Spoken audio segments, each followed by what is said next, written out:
Halo, halo.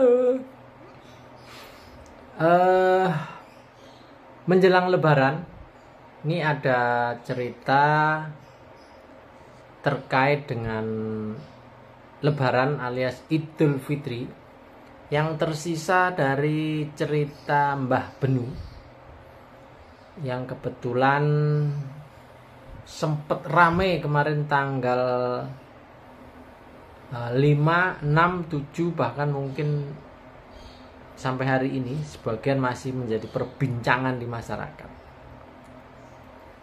Siapa Mbah Benu?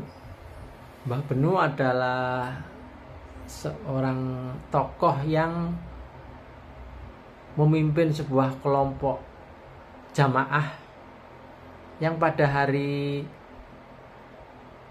Jumat tanggal 5 April kemarin sudah melakukan sholat Idul Fitri, dan menjadi ramai gara-gara satu kata yang atau dua kata yang dia sudah telepon Allah itu loh, sudah telepon Tuhan, itu yang membuat ramai.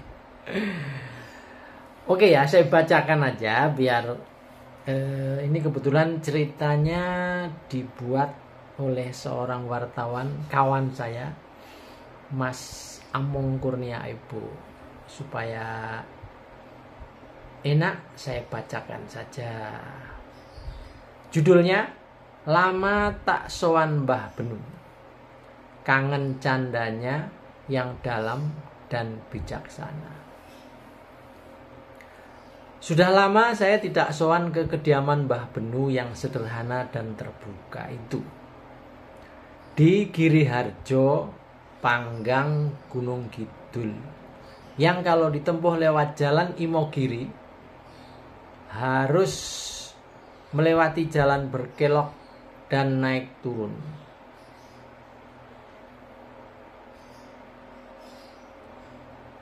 Naik turun tanjakan yang sangat tajam.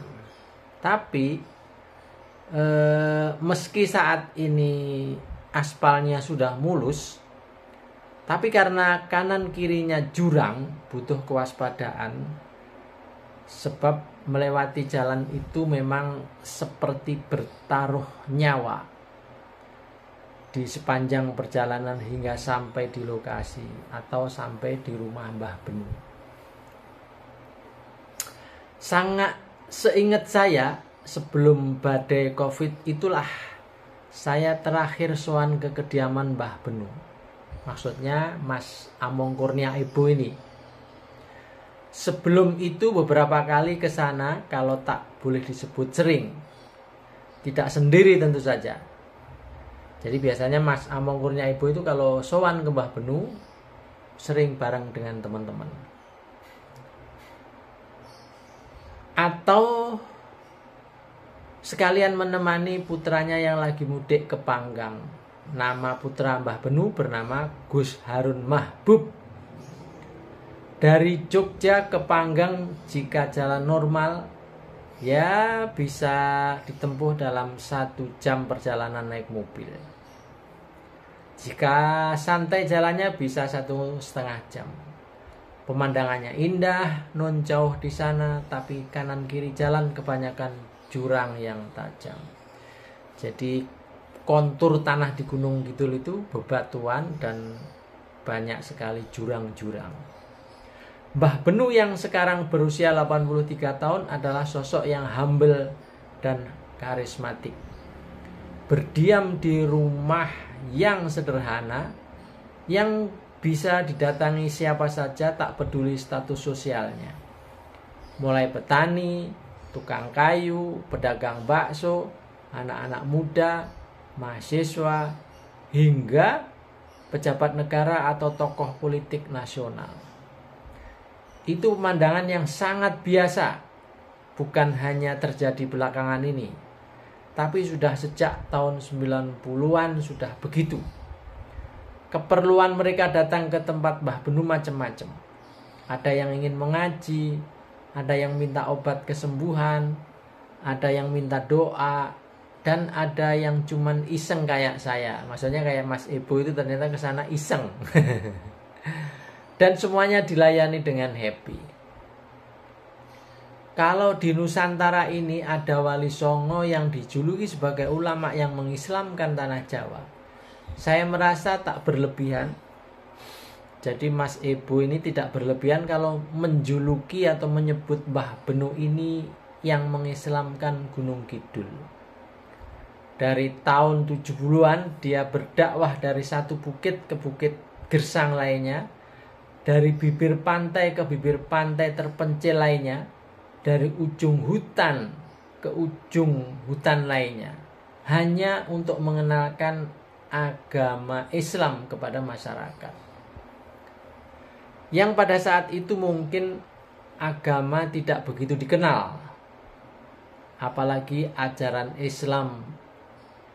Gunung Kidul lebih kenal Nyi Roro Kidul daripada Allah dan Muhammad.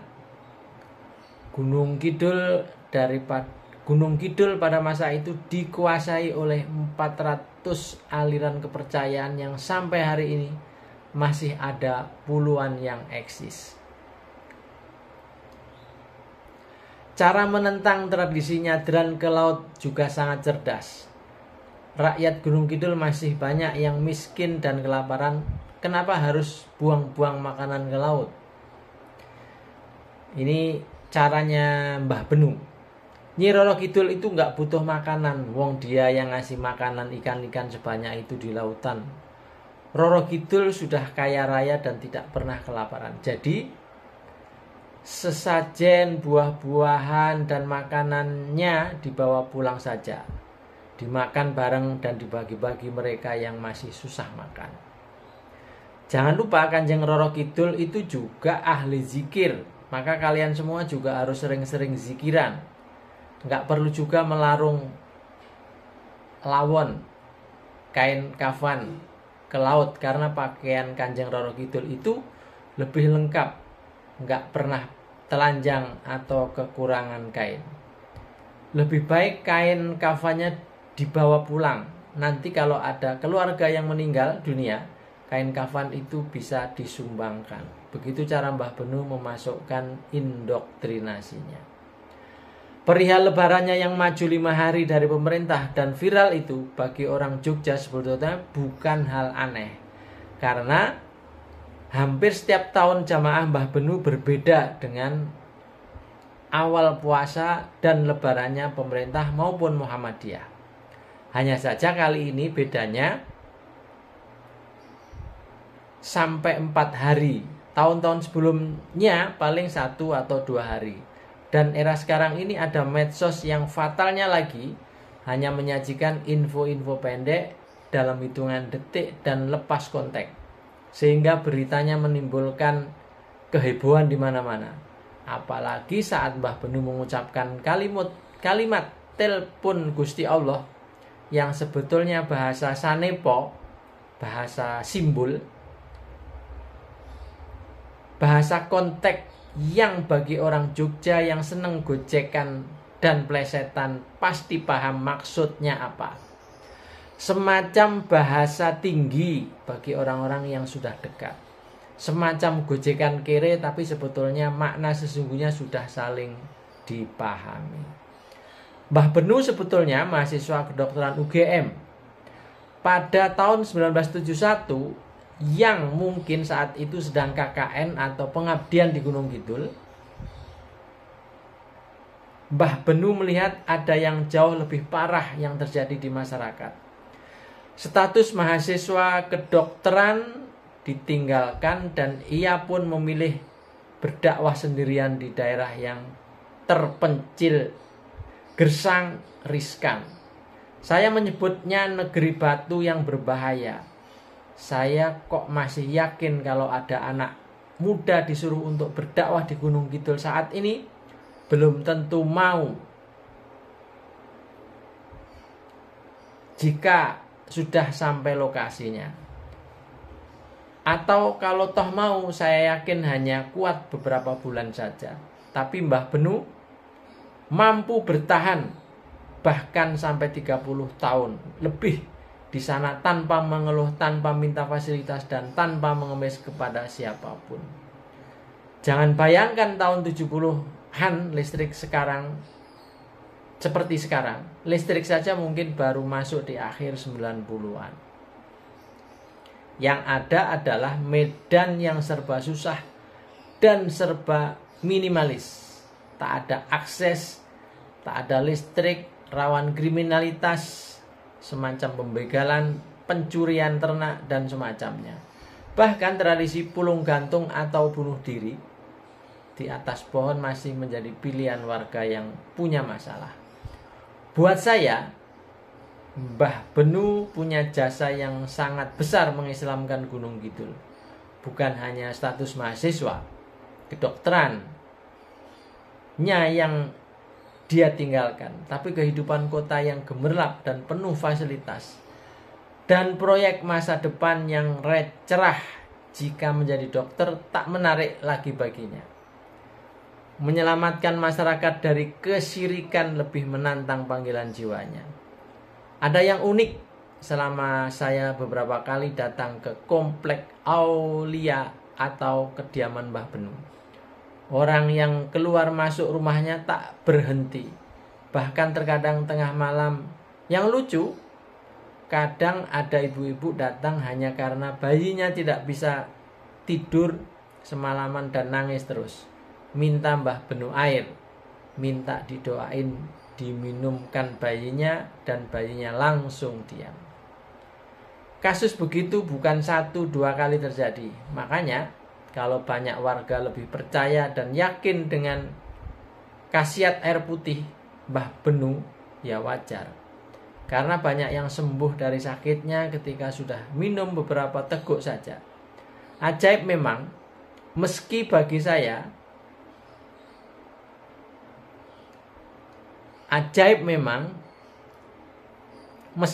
saya sebenarnya logis saja. Kenapa? Karena Mbah Benu setiap hari menderas Al-Quran di kamarnya, dan di dalam kamar itu ada gentong airnya. Kalau membaca riset Profesor Emoto, kita pasti jadi paham mengapa air yang diminumkan itu jadi menyembuhkan tamu yang sakit. Karena struktur molekul airnya menjadi heksagonal seperti air Zam-Zam. Dan bentuk seperti itu sangat baik untuk proses penyembuhan karena mampu mengkonvert energi negatif menjadi positif. Tapi memang begitulah faktanya. Mereka ke Mbah Benu karena gratis. Bagi masyarakat desa yang kebanyakan ekonominya lemah, kalau tak boleh disebut miskin, mendapatkan pengobatan cuma-cuma adalah anugerah. Daripada dibawa ke puskesmas, selain juga harus keluar ongkos tapi belum tentu sembuh, mereka memilih ke Mbah Benu yang mereka yakin cespleng. Ada juga tamu yang datang ke sana untuk meminta amalan. Saya sering melihat orang-orang itu minta bacaan-bacaan tertentu yang harus rutin dibaca agar mereka tercapai hajatnya atau lancar usahanya.